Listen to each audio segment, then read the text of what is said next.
Good morning and evening, wherever you are in the world, and welcome to the Bonnie J. Addario Lung Cancer Living Room and Patient Educational Series. I'm Bonnie, and thank you for joining us. From our living room to yours. We are all living with lung cancer, and our goal is to bring hope into your home.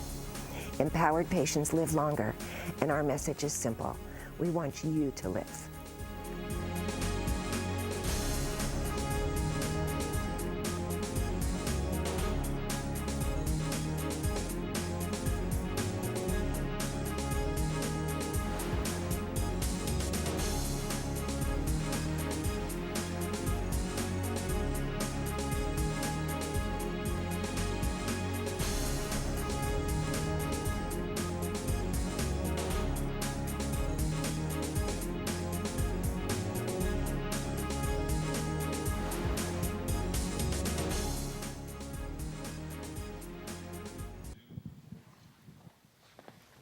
Good evening, everybody. Welcome back to the living room.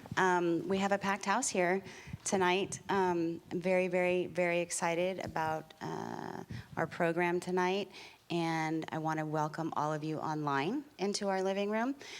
I know through talking with a bunch of you online, I know that maybe some of you are new to this. There is a chat feature. If you would like to participate in chat, you must go to the top right of the screen and sign up and create a username. If you don't want to participate in chat, you're more than welcome to just click in and watch as we go. But we'd love to hear your stories, and we'd love to be able to get your questions to Dr. Gandara. So just wanted to let you guys know that that's an option. I want to give a huge welcome to Dr. Gandara. We're going to be doing our usual around the room tonight. For sake of time, unless you are new, and there's a couple of new people in here tonight, just give us your date of diagnosis, what you were diagnosed with, and how you're doing. If there's any big changes that you guys want to talk about, or anyone in particular wants to talk about, of course, we're open floor for that. So we're going to start. Who wants to start? Do you want to start, Carrie, and get it over with? Okay, my name's Carrie Peterson. I was diagnosed October 2011 with stage 4 adenocarcinoma. I'm doing fairly well on maintenance Alimta right now, stable. And this is my brother, and this is my uncle. Hi. Hi.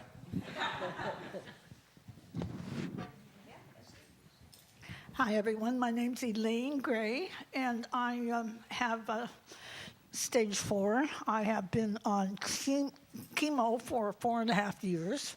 I now am off of it for a while, and oh, does it feel good. And I was diagnosed May 4, 2008. But I have been off the chemo. Dr. Dormady and me have been off of it. And I feel so good, and I actually have some hair. Yeah. It's a little like a Brillo pad, but it's okay. Thank you. Hi, my name is Joyce. I was diagnosed in December of 2011 with adenocarcinoma stage 3B, which turned into 3B plus. But when I came out of my induction therapy, concurrent radiation and chemo, it was like really clean. Nobody would say NED, but I was almost cancer-free, or I appeared to be cancer-free. And my oncologist wanted me to go on Alimta maintenance, but I have a second opinion oncologist at Stanford who said, no, there's no evidence that maintenance Alimta works. So I decided not to listen to either of them and enrolled in a clinical trial for Lucanix, which is a lung cancer vaccine. But it's a randomized double-blind study, so a good chance of getting placebo. And the problem was I had a history of rheumatoid arthritis, which started to flare really bad. My rheumatologist wouldn't, just said, you have to get off this study and deal with your arthritis. But, of course, the primary investigators say, arthritis isn't going to kill you. So I just lived on pain meds for a few months, and eventually I did progress, and I got the boot, so no more clinical trial for me. But So I've just completed last week my last round of chemo for this. This is my second time. And I've had a problem with peripheral neuropathy. And so I switched. My cocktail originally was carboplatin and Taxol. And it made I can't type anymore. I can't put on earrings. It's like, makes your hands really pretty useless. And so I begged, and they switched me to Alimta and Carbo. And now I've kind of got my mojo back. For a while, I think I lost it. With living in pain is really hard. But now, no hair, but I've got the mojo back. My cancer morphed. Apparently, the diagnosis is no longer adeno, but large cell neuroendocrine carcinoma. And that's a very strange and rare cancer that's actually treated exactly like small cell. And not much is known about it. But I did something on my own without asking any oncologists. I had like 3 biopsies in 2 months since October. And the last one, I begged them to take big chunks of tissue. And then I sent those to Foundation Medicine in Boston to do kind of a genomic survey. Not the kind where you need big chunks flown down on ice overnight with architecture, but just the kind that they can look at slides. And they do kind of check to see what different agents might be effective against your tumor. And they did find one for me. It was something I don't remember the name right now, but it's a chemo agent that is usually used in renal cancer. And so I don't know exactly what that means for me. I'm kind of wondering why, now that it's all in one place, I'm not a surgical candidate. At first I wasn't because there were lymph nodes floating around. This time it's all really very contained in one lung. And so I'm not really sure what is next for me, but I guess I'll find out. Thanks. Hi, I'm Mary, and I was diagnosed with stage 4 non-small cell lung cancer in October 2010. And I did 13 rounds of chemo, and then target radiation. And then I went 11 months without any kind of treatment, and I was great. And then in October, a new tumor grew next to my old tumor, and I started Tarceva, and I just had a PET scan, and it looks like it's stable.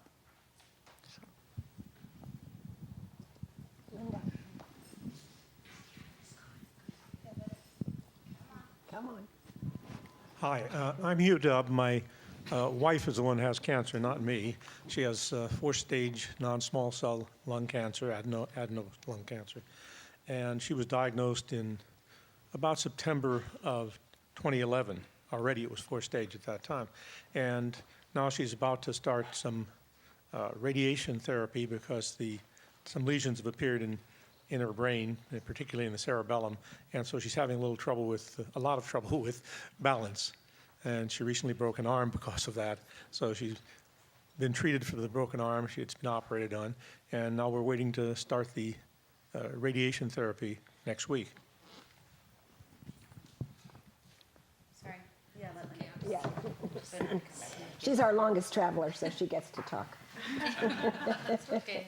My name is Linda from San Diego, and my daughter was diagnosed with stage 4 lung cancer September of 2009, and she's been through various treatments and chemos, and she was stable for about a year, and then it kind of kicked up again, so they put her back on the original chemo, but she had a really rough time with it, so they took her off that, and now they've got her on Tarceva and a new one, everolimus, something like that, but she's had a very tough reaction to it, lots and lots of mouth sores. So they're taking her off of that now for about 6 weeks till her next scan on April 1st. They'll keep her on the Tarceva, but took her off the one she was having such trouble with, but that's the one that's targeting her particular cell type. So hopefully she can go back on it at a lower dose later on. But she's hanging in there okay, so Thank you. I'm Ken from Los Angeles, and I am Liz's cousin. Hi, my name's Elizabeth Lacasia. I was diagnosed essentially 2007 with mostly bronchoalveolar carcinoma. I've had 2 surgeries, lower left lobe lobectomy and a upper right wedge resection. I've gone through 2 different types of chemos. The first was Gemzar, carboplatin, and then Avastin, and I was on Avastin for maintenance, and then I progressed, and then I went to UC Davis, and Dr. Gandara, by the way, is my wonderful doctor, and he suggested molecular and genetic testing, and he suggested that I go on an innovative trial that combines Alimta and Tarceva. I'm now basically been on this particular trial for over 3 years. I'm stable. There are no, my scans show that there's no active disease shown on my scans, but Dr. Gandara assures me that I still have active disease, so I trust him in that. But I'm on my 56th cycle of Tarceva, and it's working, and I'm sticking with it. So hope it continues on for a very long time. Hi, my name is Tina, and I was diagnosed in November of 2010. I first did chemo and radiation, and then after that first clean scan, I started on Tarceva, and so that's been about almost 1.5 years that I've been on the Tarceva now, and so far everything's been fine, no evidence of active disease. But I have a scan tomorrow, so we'll see. I'm on the 4-month checkup time. I'm Esty, and I was diagnosed in 2002, and had surgery, bronchoalveolar, stage 1, and I had surgery in 2003. It's been 9 years, yeah. And I have many spots all over, but I get CT scans once a year, and if they don't change, then I'm okay, I hope. Thanks, Esty. Wells, did you have it? I think there was a mic right there. No? No, that's okay. Go ahead. Go. I'm Wells Whitney. I'm co-founder of this foundation with my new mother, Bonnie Addario. And I'm the head of the scientific advisory board for the foundation. And I'm very pleased to say that we've just been able to sponsor 6 more projects this year. Very exciting research, very new stuff, very exciting stuff for lung cancer. I was diagnosed in 1998 with stage 4 BAC adenocarcinoma.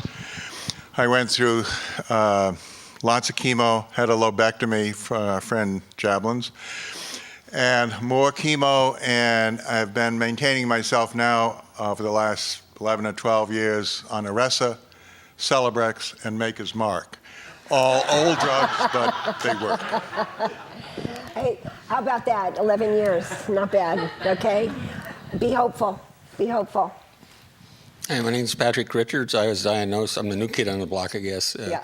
July of 2012 with stage 4 non-small cell squamous. And I figured I got it in about 9, I started out with 9 places I had it. No one ever told me how many tumors I had. So, in my second scan, or after 4 cycles, reduced everything, and one of them disappeared in my pelvis.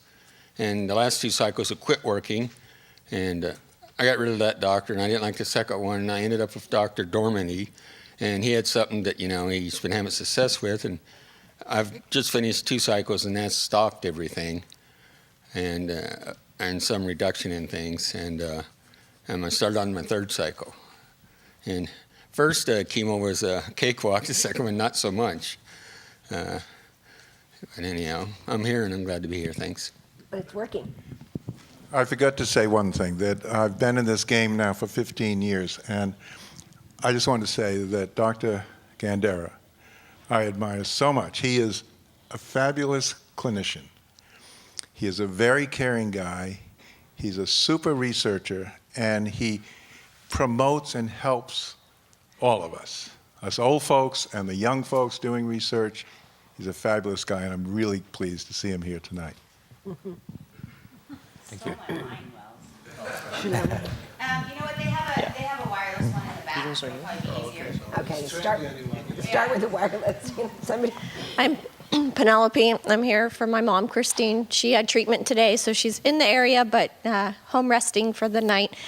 And anyway, she was diagnosed almost a year ago now, non-small cell, stage 4. She started on Tarceva and then went to carboplatin, Alimta, and Avastin, I think in November. She's had about 6 rounds of that.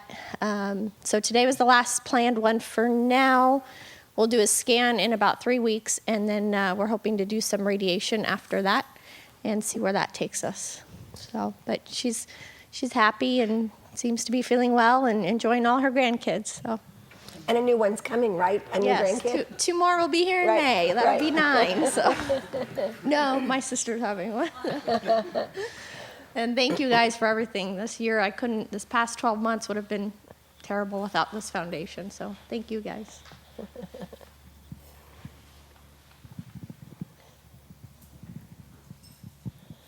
Oops. Quiet people. Yeah. Hi, I'm Christy Chappelle Morris, and I'm here with my husband, who's part of my support system, Bill Morris. And I was diagnosed with adenocarcinoma, non-small cell at stage 4 in late 2009. And I've been on a series of chemotherapies over that time frame, and also went through a period with Tarceva, where I was, it worked for a while and then it stopped working. And many people tolerate it well, but I had a terrible time with the 150 dose and had terrible rashes and was not well at all, and then went down to the 100 dose and was able to tolerate that for a while until it stopped working. But during that time, I had the opportunity to meet Dr. Gandara. I was being considered for a clinical trial in the September-October 2011 timeframe. Made many trips up to UC Davis at Sacramento. But in the end, my kidney function was not cooperating. And so I couldn't meet the parameters of the study. But I enjoyed working with his staff and meeting Dr. Gandara and getting some additional advice at that time, and that was very helpful to me. Since then, I've been back in the chemotherapy route. Was on Alimta for a while, but that didn't agree with me. Although many people tolerate it well, I did not. And then I was on Taxotere for almost a year. And after a series of stable PET scans, which I rejoiced in, it looked like the cancer was making a reappearance in the lining of my lung, both lungs. And so my oncologist, we changed to gemcitabine. And I've been through one full cycle, and so far so good. I actually feel much better than with the Taxotere. And I will know in April if it is working. I'm feeling good, much more energetic. I have a lot more energy, and hopefully in April the PET scan will show that it's working. So, but this group has been a wonderful resource for me. Danielle, at various key points when I've needed advice and ideas and things to talk to my oncologist about, she was right there for me. So I greatly appreciate the support that I've gotten from this group. So thank you. I was diagnosed with stage 4 non-small cell lung cancer, which had metastasized to the hip. And I had radiation immediately. And thereafter follows chemotherapy and this and that and the other thing. And also, additionally, I had radiation to the lungs. They were loath to do surgery because of the location of the tumor. But I've been on Tarceva for quite a while, and then it stopped functioning very well for the large tumor. So we just radiated that instead. and we'll get back and look at it again. I'm still on Tarceva with nothing else because the original chemotherapy was not helpful to me. So, but I'm stable and supposedly, and I feel good. So that's where I am. Hi, I'm Neil. I was diagnosed in June 2011, so coming up to almost 2 years, and stage 4, and started on Tarceva. Tarceva was like speed to me. For 13 months, it was great. My adverse reaction, as many of you have heard from me, is that it gave me even more energy. How terrible it was when I had to give it up. It was like going into remission or having to kick the habit. Then 4 or 5 months of IV chemo, not so great. And then 6.5 weeks ago, I started a clinical trial of a new drug which is purported to be second, third generation type of a Tarceva, a TKI type drug from Clovis Oncology called Clovis 1686. It does not have a name yet, but I am lobbying to name that drug as it gets further along in its process, and hopefully it will become available to the public in maybe 3, 4, or 5 years. But I do have to tell you, although it's not quite the same as the Tarceva at the level that I'm on, it definitely is a lot better than what I had been on for 4 or 5 months before, the different type of IV chemos that many of you are taking right now. So my energy is back completely. The bicycle riding is up the hills. My friends are being left behind. Chocolate chip cookies, brownies, and the drug is definitely the way to go. And what about your beautiful wife right here? I'll let her talk. Okay. And our dog, Cubby.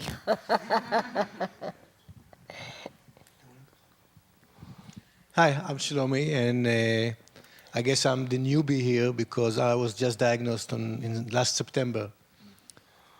Until then, just like you, I was riding my bike, happy. For some reason, I went to the doctor, and here I am. So I was diagnosed with stage 4, adenosquamous. They checked for all different mutations, no mutations. So my cancer is perfect, just like me. And I started last December, I started chemo, no exotic stuff, just carbo and Taxol. And I just finished my 4th round of chemo and 2 more to go and see what happens next. Okay? Who wants it now? And Shlomi's first living room. Terry. Terry. You came last month, yeah? Oh, there's one right by Mary, if you want to use this one. There you go. Andre's gotten it.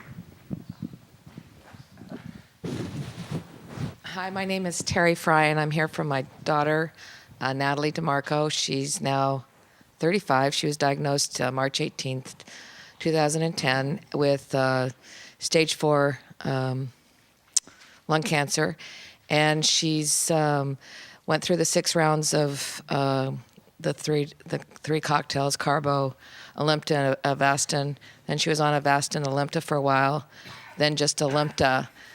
She's had only one stubborn, everything's gone away except for one spot. She got that biopsied. It was negative. She went in and zapped that with radiation, and now she was supposed to get a PET scan on the 14th, but had to postpone it till the 25th because she had caught a cold. But hopefully the PET scan will show everything's still stable, and she's hoping to take a vacation from chemo for a while, and hopefully she'll be able to do that. She supplements her chemo with alternative, or actually complementary treatments of acupuncture and herbs and yoga and whatever and everything.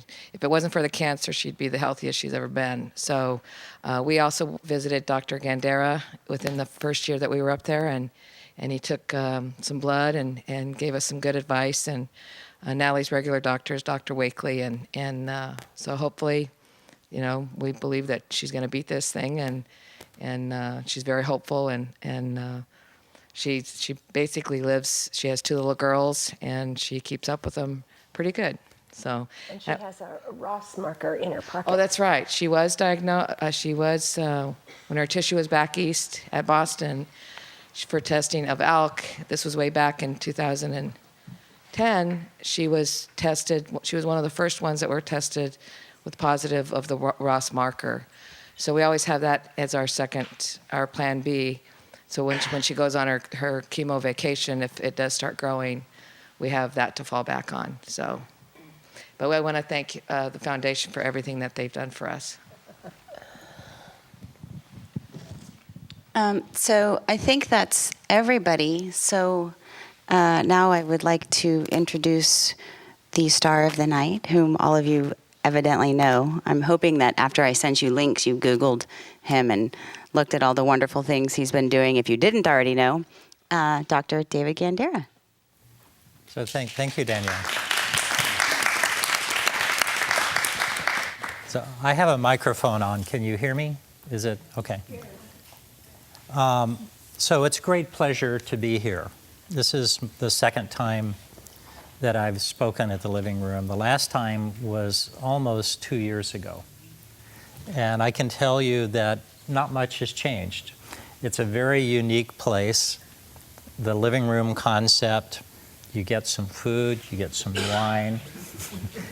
You have a lot of people to share your experiences with. And I think what I've heard is that there are a lot of great experiences. It's very uplifting to hear everybody's story. Some of you I know, some of you I don't, but I feel like now I actually know everybody in the room.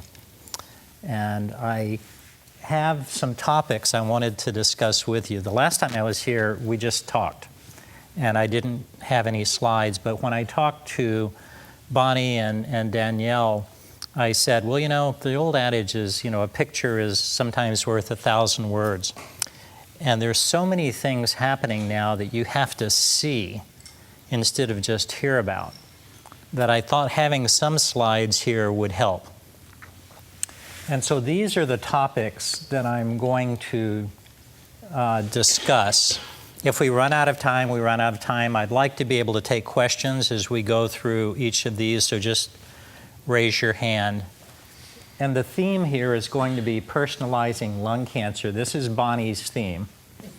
And you know about the living room. I hope a lot of you also know that that's only a small portion of what the Bonnie J. Addario Lung Cancer Foundation is about, and also their scientific institute, Alchemy, and their scientific advisory board for making grants. It's just a fabulous organization. And a lot of it revolves around the theme of personalizing lung cancer. And I'll tell you my own perception of how I look at that and how I explain it to my patients. And those of you that have seen me before know that I like to speak in analogies. I try to give patients something practical that they can take away instead of me just saying, your cancer has the XYZ gene in it. And so I talk about molecular fingerprinting. And that's one of the themes I'll talk about tonight. And I talk about who's driving the bus.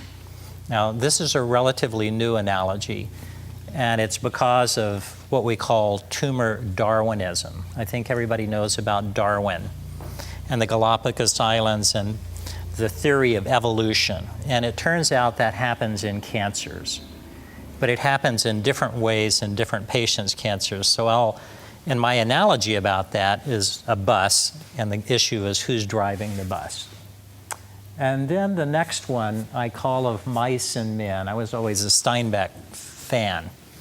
And we're doing a fabulous project with the world's most famous mouse cancer doctors at Jackson Laboratory. And that's being partially funded by the Bonnie J. Addario Lung Cancer Foundation.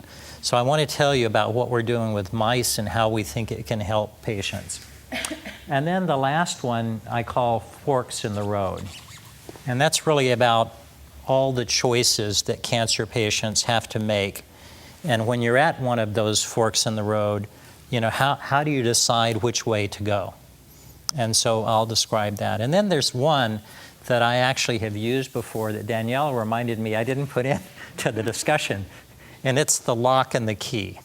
And so I'll try to talk about the lock and the key also, because the key is the key to treating your cancer in a successful way. Okay, so I think I can advance these. Oops. Maybe I can't. To the right. There you go. Okay. So I like to use this analogy because everybody knows about fingerprints. And just about everybody in the room probably has heard that no two people have exactly the same fingerprint.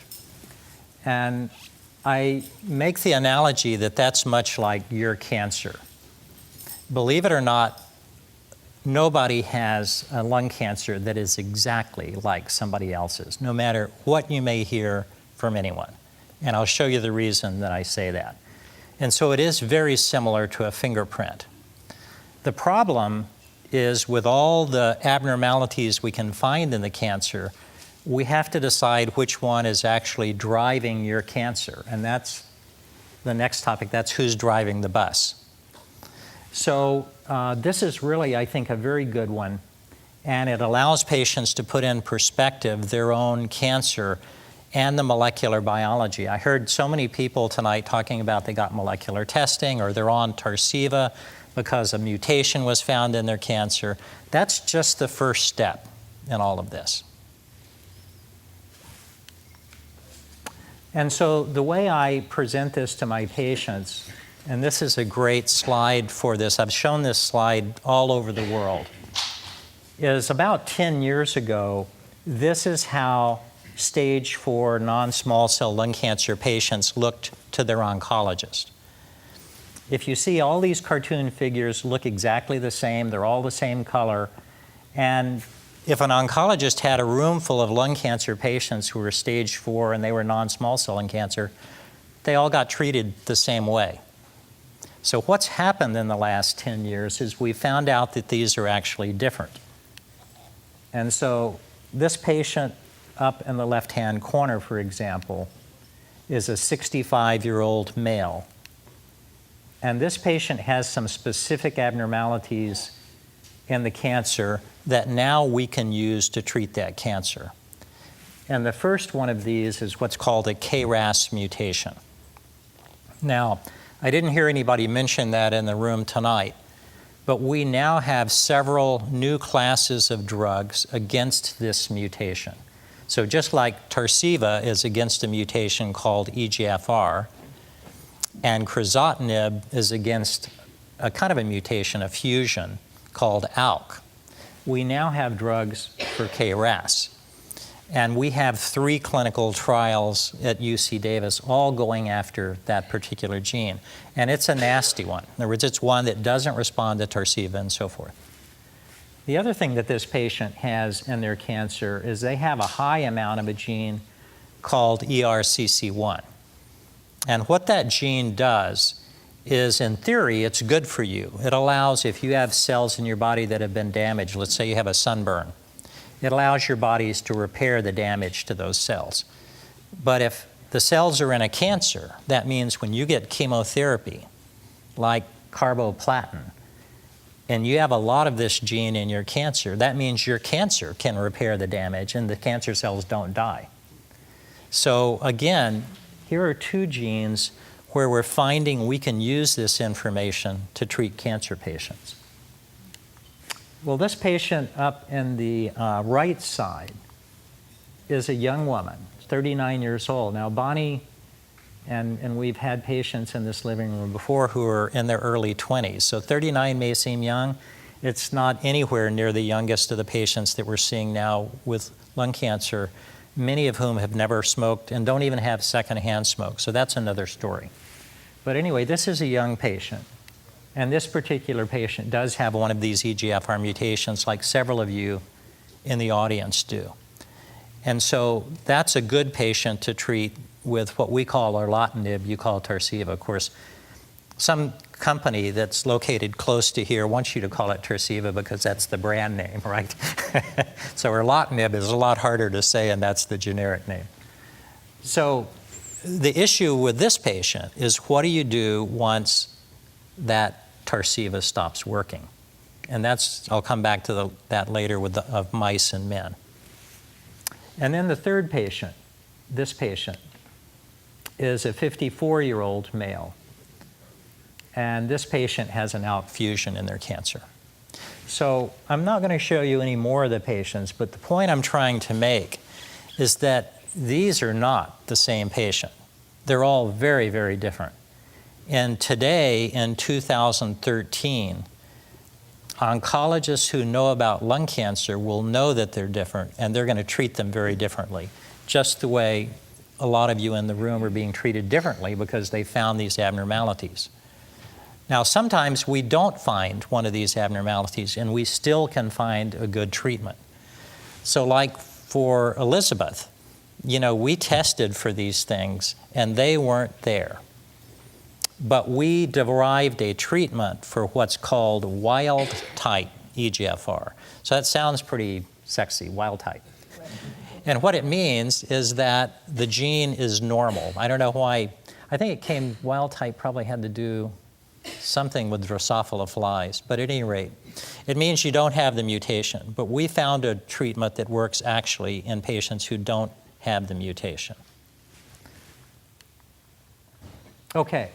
So here's how this has evolved. And so the first thing I'm going to have to say, Bonnie, is you're going to have to get a big screen. Okay. This is kind of puny, We'll get a big screen. So this is from an article that was published this week by Tina Lee in our group and myself and some of our researchers, Phil Mack, and so forth. And we are describing this genetic testing. So this was just published in our journal from the American Society of Clinical Oncology, called the JCO, Journal of Clinical Oncology. This shows how we used to think about non-small cell lung cancer. The circle's all blue, one disease. And then we said, well, there may be some treatments that work better in adenocarcinoma. Several of you have adenocarcinoma versus squamous cell cancer. And then we have a group called other. So whoever had the large cell neuroendocrine, that's the other. That's one of the others. And that we could do better by treating certain patients differently if they had this. So for instance, almost all of those EGFR mutations that I mentioned are in that adenocarcinoma subset. And now we're finding a bunch of abnormalities in squamous. So then where are we today? And so here's where we are today. And you can see the pie is getting divided. Whether it's adenocarcinoma on the top or squamous cell cancer on the bottom, you can see that a lot of the pie is filled in with different genes. And this means either the gene is mutated or there's too much of it or it's altered in some way. And now we have drugs against essentially all of these. You can see there's still an unknown there. And this slide was made about 4 months ago when we submitted the article. It's already out of date. In other words, we've found more since then. Still, this looks at genes individually, like how many abnormalities, and you think, well, maybe I have this one or I have another one. But in reality, it's even more complicated. And again, well, actually first, before I get to how complicated it is, I wanted to mention the kinds of genes we can find. So some of these are what we call drivers. They drive the cancer to grow, and that's what's called an oncogene. So you can see EGFR mutation is an oncogene, KRAS mutation is an oncogene, ALK is an oncogene, and then over here, P53 is the opposite. It's what's called a tumor suppressor. It's actually something that keeps you from getting cancer. And sometimes you lose that gene, and that's why you got the cancer. So a lot of the drugs we have now are going after the oncogenes because that's something you can go after. When you've lost a gene, you have to replace it. And so we have to find some way of trying to go against the tumor suppressors. And some of you that have been my patients know the way I describe this to patients is I talk about driving a car. And I say you have an accelerator and you have the brakes. And so that, I think, is my next slide. Yeah. So oncogenes are like the accelerator is always on. In other words, the accelerator is stuck to the floor. The cells are supposed to be going through a cycle. They grow a little bit, they stop dividing, they die off. Instead, if you've got that oncogene in your cancer, like an EGFR mutation, it's always on. And so you can turn it off like a light switch. Some of the people, I think if you were on Tarceva and you had symptoms, some people, or Orissa, which is kind of like the granddaddy of Tarceva, you might have noticed that your symptoms got better right away. And the first time I ever gave anybody Orissa many years ago, he called me about a week after he started the drug and he said, my cough is gone and my breathing is better. And I said, oh, this is the placebo effect. It couldn't possibly work that fast. And it turns out it can because it's an oncogene. Now, on the other hand, those tumor suppressor genes are like you've lost your brakes. And so the tumor is growing, in this case, not because the accelerator is stuck, but because you have no brakes. And so again, that's a lot harder right now to try to see how do you restore the brakes on that cell. And so I'll stop and just see if there are any questions about what I've said so far. And again, the reason that I'm going through this is to try to tell you how this might fit with your cancer, your situation. Yes, Mary. Microphone, sorry. You need a mic. When you say the suppressor and you have the EGFR gene mutation, is that? The EGFR mutation is one of the oncogenes. So that's like the accelerator is stuck on. See over there, the EGFR is on the far left.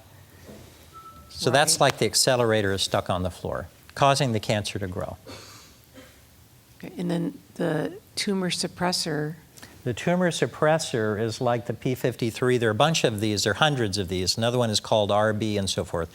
And the point I'm trying to make is right now, if that's what's causing your big problem in your cancer, it's much tougher right now to go after, although there's a lot of research being done on that. We have a study we're going to actually have opening up within a few months that's directed against trying to get around the P53. Since you can't put it back in, how do you get around it? Does that make sense? Hopefully. Yes. Right. No, I'm seeing like those things that cause wrinkles. I forgot to mention I did have the mutation test done, and I quit smoking 20 years ago. And I tested positive for EGFR, and this last week I had a Veristrat test done, which would tell us if Tarceva worked for me or not. But the chemo I got's working right now. Yeah, yeah.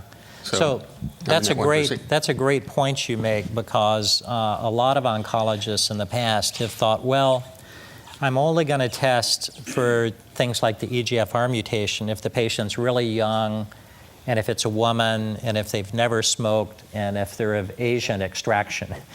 And what we found is that actually a lot of people can have EGFR mutations. The oldest patient I have with one is 79. And people can also have smoked in the past. In other words, it's possible you smoked in the past, but now your cancer 40 years later isn't related to that smoking. In other words, that it's something totally different. So because of that, the guidelines, and this is from our organization, the IASLC, are going to say to test everybody who has an adenocarcinoma for that gene, because that's where it is in the adenocarcinomas. Yeah, not in the squamous. There are different things in the squamous, as I showed, and I'll come back to that.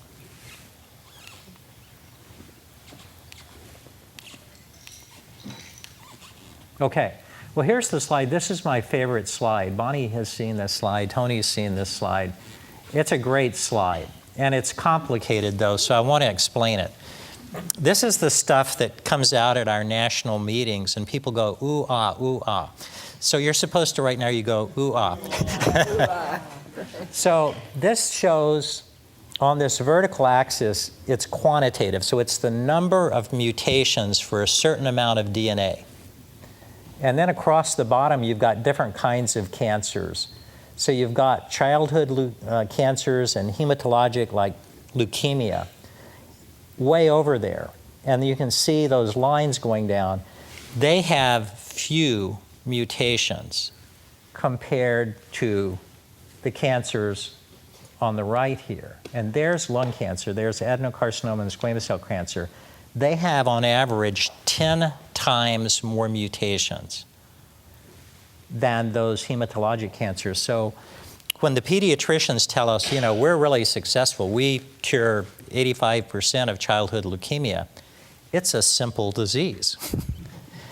And so some of these things, you probably have heard of a disease called CML, where you can take a pill called imatinib and it'll go into remission. It's a simple disease. And so somebody actually said, you know those cancers over there on the left, they're the stupid cancers. And the ones on the right, like lung cancer, are smart cancers. And so we're dealing with a foe that's more difficult. In other words, we have a smarter enemy than the guys that are just dealing. And you can see even breast cancer, prostate, ovarian cancer are kind of in the middle. So the point I want to make here is that there may be hundreds or even 1,000 abnormalities sometimes. So who was it who sent their tumor off to Foundation Medicine? So they test for a lot of things. They report around 260. The problem is we don't know what to do with about 250 of those. In other words, we find them and we have to figure out what are they all doing there. And that leads me in a minute to who's driving the bus. Okay, now believe it or not, you can put all of this information together. And one of these circles, each of these circles represents a patient. And this is all their genetic information. And you can see some of them are really colorful, have all sorts of things, lines going through them. And you can see on the bottom, the second one from the left looks more simple. So this gives you a way in an individual patient cancer to see how many mutations are there, how many other kinds of things are going on in that cancer. Every one of these things, whether it's a color or a line, represents a separate type of genetic abnormality. So we can actually do this now. And those of you that have been to our place and gotten a biopsy and we put it through genetic testing, this is what we're doing with your cancer specimen. Okay. Then the next thing I want to talk about is what we call tumor heterogeneity. And heterogeneity just means differences. And the traditional view you can see on top was that everybody's cancer was the same. So all the cells are blue, patient A, patient B. So I already showed you that with the other figures. We know now that between patients, they can be different. So that's this interpatient, between patients. So you can see one patient's cancer cells are blue and other ones are red. That's to represent different kinds of genes. The newest thing here, and this is what is becoming really important, and this is the reason your oncologist may say at some point, we have to rebiopsy your cancer, is that within one patient's cancer, there can be multiple abnormalities, like I just showed you with all these abnormalities, and it can change over time. So that's this bottom part. Oh, first though, let's say that the blue represents EGFR mutated cells, and let's say these red cells are ALK positive. In other words, it's a different kind of mutation. But within a patient's cancer, let's say that you could have one patient's cancer that had EGFR mutated cells in every cell, but you could have another patient or the same patient where you have other populations within that cancer. And we're finding this more and more. Bonnie has a very nice thing that she does for the foundation every year where we award somebody the Bonnie J. Addario lectureship. And the person who got it last year was a guy from the University of Colorado who's a good colleague of ours named Ross Camage. He was here last month. And so any of you that heard Ross is the one who figured this out for ALK, about other cells being in there, or even over time. So this is like the Darwinism. Over time, you come up with a new cell that was never there in the beginning. And in this case, it's a kind of a resistance mutation. And so now we're developing drugs that will go against the resistance mutation. In other words, that's what you do maybe when somebody progresses on Tarceva. But unless you rebiopsy the cancer, you're not going to know whether that's there. So we have to decide, should we rebiopsy? When do we do it? Is it safe to do it?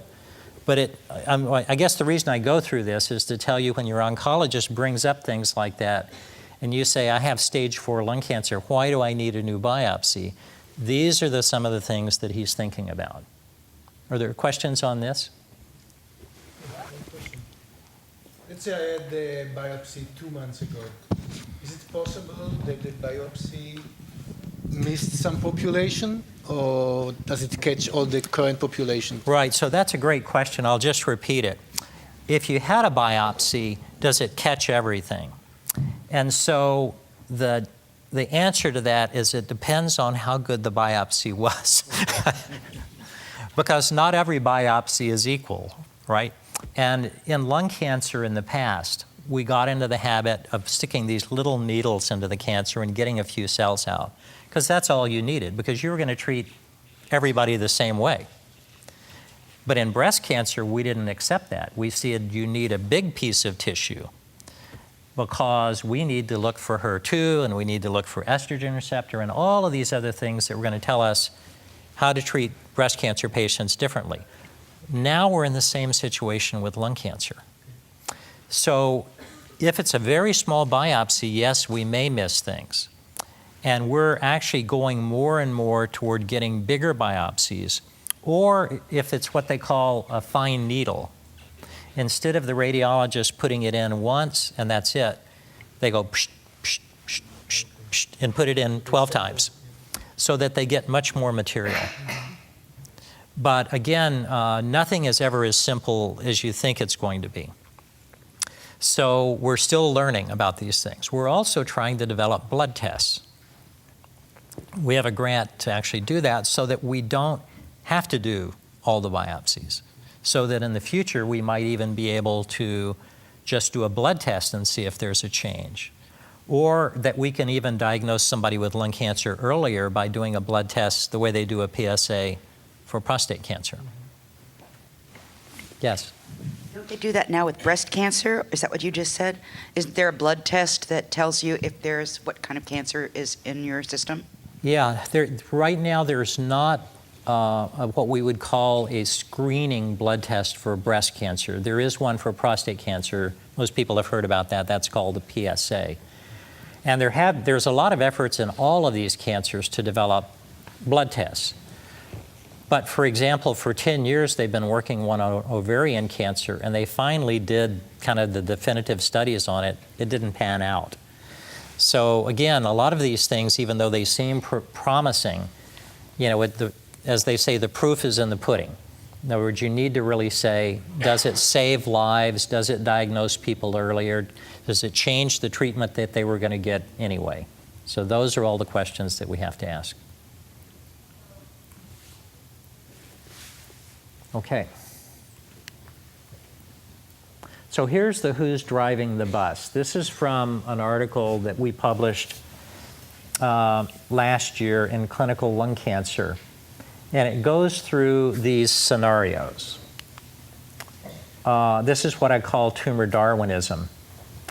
And I don't think I did that. Logitech updater. Oh boy. Oh boy. Oh, it went away. Good. Okay, thank God. So this follows up on what I mentioned earlier. If you have a cancer and it changes over time, is it because there were some cells there in the very beginning, like those red cells in scenario 1, that then under treatment you suppress the blue ones, then the red ones come out? Or is it because something brand new comes out? Like on scenario number 2, you have the green. Even though this sounds maybe a little overly simplistic, this is what we're actually trying to figure out now. How often is it scenario number 1? How often is it scenario number 2? So knock on wood, Dr. Kamage and I just got a big trial approved by the National Cancer Institute. It's just going through the final approval in ALK cancers to test this very thing and figure out what happened. And the way I explain this to my patients is to use the analogy of who's driving the bus. So everybody knows you have a bus, you have one driver, you have a bunch of passengers. So you remember when I mentioned the oncogenes were like drivers? So think about that, is you've got an EGFR mutation driving that bus. So are the other ones saying, hey, turn right, turn left? Sometimes slow they are, down? because they're influencing the EGFR. Very good, Bonnie. Bonnie knows too much. So, I use the analogy of a bus, and I say, okay, we've got a driver here. All of the rest of the genes, because we're talking about genes, are passengers. They're along for the ride, although some of them, as Bonnie said, may be backseat drivers. They may be actually influencing the driver, so they're important to know about. But if we do the biopsy like you ask about, and we see all of these genes, we have to figure out what's the driver and what's the passenger. So let's say then your cancer gets treated and you get a good remission, but then after some period of time it starts to regrow. We may want to rebiopsy because we want to find out, is there a new driver? Is it still that same old driver and we have to figure out now why it's become resistant, or is it something brand new?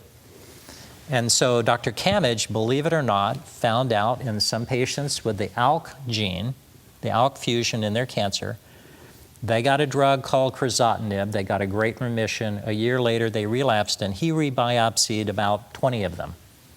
And what he found out is that some of them no longer had the ALK. And instead, guess what? Some of them had the EGFR mutation. And they could actually now get Tarceva. Some of them had that KRAS mutation, and they could get those drugs I talked about that go after KRAS. So this pretty much blew. And they were tested for both of those at the first time? Yes. And they were negative? Yes, he had the biopsies from the beginning and the biopsies from afterwards. So this really turns science on its head. And, you could go anywhere in the world to the best, oncologists, and if somebody says that they predicted this, they're full of BS. Nobody right. predicted this. And Ross wrote a paper, Half Mutation Will Travel. Yes. Which is fabulous. Yeah, so this is really fascinating, but it tells you the complexity we're dealing with. Again, these are smart cancers. And to switch drivers for a cancer just is absolutely phenomenal. But it's what you would expect, perhaps, if you had a bunch of small birds on an island like the Galapagos, and several hundred years went by and they weren't, mixing with any other birds. So it really is, again, like a Darwinism. Dr. Gandara, I have a question from somebody online saying, it's been 6 months since my sister's first biopsy. We are told that you don't rebiopsy during non-progression. Is that true? She's been on Tarceva for 3 months with success. I would agree with that. Yeah. So remember when I mentioned before, we have to figure out if you rebiopsy, when you rebiopsy, is it safe to rebiopsy, and so forth. So ordinarily, if things are going great, that means that you've still got that driver under control. And it would only be when the cancer starts to regrow that you would consider doing a new biopsy, because that's when the new change would be there. Otherwise, you might just be wasting your time to do the repeat biopsy.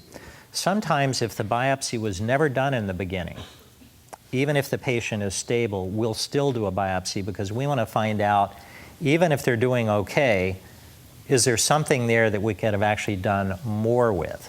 But if they've had molecular testing in the beginning, then for the most part, you wouldn't do it again until they progress. So I actually have a question about that, since we're talking about rebiopsying. Let's assume a patient has a mixed result, right? So most lesions are stable and or have shown regression, but one is continuing to grow. Do you go back and biopsy that one spot to try to find out what might be different, or? So I'll add, so now Danielle knows too much. So, pretty soon they won't even have to have a speaker. Not true, not true. So not true. This is a big controversy. And what it means is that, a metastasis, that means cells got out usually into the blood, they traveled around, they found a nice new home somewhere. Sometimes it was the bad actor that did that. And the rest of the good cells that only have that single driver are still sitting there repressed. So yes, in theory, and as a matter of fact, we ask oncologists about where they would biopsy under different circumstances. And we had a panel of a dozen lung cancer experts. And we said, if you have a choice of biopsying the primary, in other words, where the cancer started, or a metastasis in somebody who has stage 4, which would you choose? And so we asked about 350 practicing oncologists in the United States.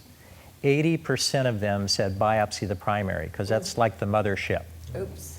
Every one of the experts said biopsy the metastasis, because that's the bad actor. Yeah.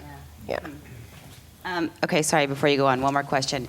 Somebody wants to know, and I'm assuming I have this question right, and they can check back in with Andre if I'm misunderstanding, but if they have a lesion that has been radiated, can it be rebiopsied? And that, again, is a very difficult question to answer, because sometimes that area, a lot of the cells are not viable. They're dead, or they're semi-dead, and it may be very difficult to test. I actually had a patient undergo a surgical biopsy in one of my patients with high hopes a few months ago, and all the biopsy was what we call necrotic. It was dead cells. There's still cancer in there, but even though the person who did the surgical procedure did a great job, we just didn't get viable cells, and this was a big mass. So, it is an issue also with radiation, or even after chemotherapy sometimes, that there may be something there, but we don't know how viable it is. Sometimes doing a PET scan. You guys know about PET scans? Is that what you were going to bring up, Bonnie? No, I was going to say, hence the reason for biopsying a new metastasis, Yes. because that's fresh tissue that hasn't been radiated or affected by chemo. The other thing along that same line is I've seen quite a few patients who had bones biopsied to try to do the molecular testing, and that's kind of a no-no. And the reason is that the way the pathologists have to handle the tissue is they do something called decalcification. They basically put some chemical in there to get rid of the calcium, and then they can do them. When you do that, it messes up the molecular testing. So we try not to biopsy bones. Again, those are some of the subtleties. This is probably more than you ever wanted to know. All right, let's see where we're going. Joyce, did you have a question? I just wanted to say I had 5 biopsies in this past year, and except for the first 2, every single one was different. The first one, was on diagnosis. They just didn't get any tissue. They got all necrotic tissue. And I wanted them to rebiopsy because I wanted the genetic testing. And that's where I got my diagnosis for adenocarcinoma. In June, I had a biopsy for just one particularly hot lymph node, and they said, well, that was carcinoid. It was a neoplasm of the carcinoid type. 2 months later, a couple new nodules appeared, and because of the clinical trial, I had to have that biopsied. I had it done at Stanford, and that was found to be the neuroendocrine cancer. Oh, wait, no. Stanford found no cancer whatsoever. They said absolutely clean. And yet, a month and a half later, it had grown to 5 times its size. So I had another biopsy done at St. Mary's, and that's where the neuroendocrine. Is that typical? I mean, in 1 year, to have it morph or mutate so rapidly? Yeah, so one other analogy, I don't use this one that often, but I tell patients that you can have fleas and lice. And what I mean by that is you can have 2 different things going on at the same time, that not everything can be put together. And the way that can happen is some patients could have a second cancer that we didn't even know about. And so if you had a non-small cell lung cancer and then you also had in a different place, a carcinoid, then that could confuse things, because one of them could be growing under a certain treatment, another one could be shrinking. The other thing is that somebody could have a non-cancerous condition that causes masses or lumps. And so some of you know about things like sarcoidosis or other kinds of things that are more inflammatory or infectious diseases. And sometimes it's hard to figure those out when they're cancer and when they're inflammatory. And I know some of you probably in your early diagnosis, they thought initially you had pneumonia. And that's because that's the way it showed up on the chest x-ray or the CT scan. So we can have patients that have other kinds of conditions. In other words, if you have a cancer that looks like pneumonia and then you get real pneumonia, they may think your cancer has gotten worse. Now, the oncologist also will be getting a white blood count and checking for fever and other things that will hopefully tell him what you've really got. But I'm just saying, you know, when they say medicine is an art, not a science, no matter how many computers and genetic tests that we have, you still have to use your brain and you still have to make clinical judgments. And that's why having an oncologist you trust, you know, sometimes there's not a right or wrong. He has to decide what he thinks is his best opinion. Just as an FYI, or maybe just so I'm kind of understanding, because I feel like maybe Brian's somebody that you need to talk to, and he snuck in late. I see him sitting in the back. But Brian's lung cancer is carcinoid. And how many years has it been now? 3 yesterday. Three yesterday. Happy anniversary. So he was diagnosed 3 years ago, and it was actually 2 years ago in Amsterdam having lunch with Ross Camage. With Ross. And we were talking about Brian. And anyway, I think maybe you guys should talk, because he had a suggestion for treating your cancer that's been working brilliantly. So anyway, I just wanted to throw that out there. What are you on right now, Brian? It's Afinitor. It's just take 2 small pills every day, and I've been stable for, like she said, for 2 years. So. Good. Everybody I know with carcinoid now is galloping to the University of Tennessee for surgery. Everybody. It's like a huge, migration. Usually it's a very slow-growing thing. And when I joined the carcinoid group online, you know, they awarded me you know how our lung cancer ribbon is white, but carcinoid's zebra striped. But apparently there's stuff going on in Tennessee. One particular oncologist, whose name I don't recall right now, but is having incredible results.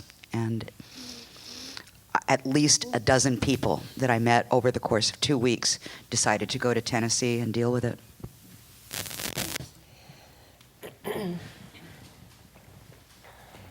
Well, what I wanted to do now is talk a little bit about what the Bonnie J. Addario Lung Cancer Foundation is doing to put all of this information to a better good. And one of those things is a study through Alchemy, Addario Lung Cancer Medical Institute.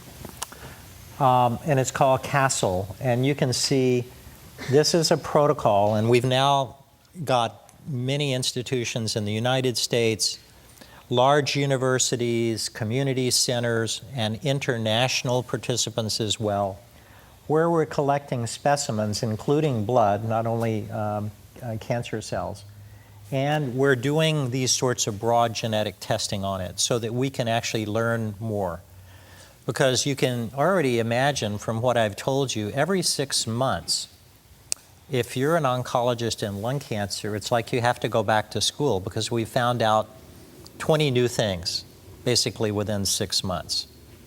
So I think this is a great example of how the Bonnie J. Addario Lung Cancer Foundation is really helping drive that science. There's your Veristrat up there. They're one of our partners that does the blood test. And all that test does is tell you whether Tarceva will work or not. Regardless of the mutation. Right. So that's it's like a very for the simple wild type blood patient. test that you get in a doctor's office. Okay. So I'm just about through. I want to talk a little bit about the of mice and men. So this is a complicated slide, but it shows what we're doing with tumor specimens in patients that we biopsy at UC Davis with lung cancer to figure out the genetics and to be able to develop new treatments. And this is a partnership with, I mentioned earlier, the world's most famous mouse cancer doctors, and that's called Jackson Laboratory. They're an NCI-designated basic science cancer center. What that means is they don't have any patients. They only do laboratory research, and they do it with mice that are not house mice. These are specially genetically bred mice so that you could put a cancer onto that mouse and it will grow. Where ordinarily, if it's a regular mouse, it would reject it. You know, just like people reject transplants because it's foreign.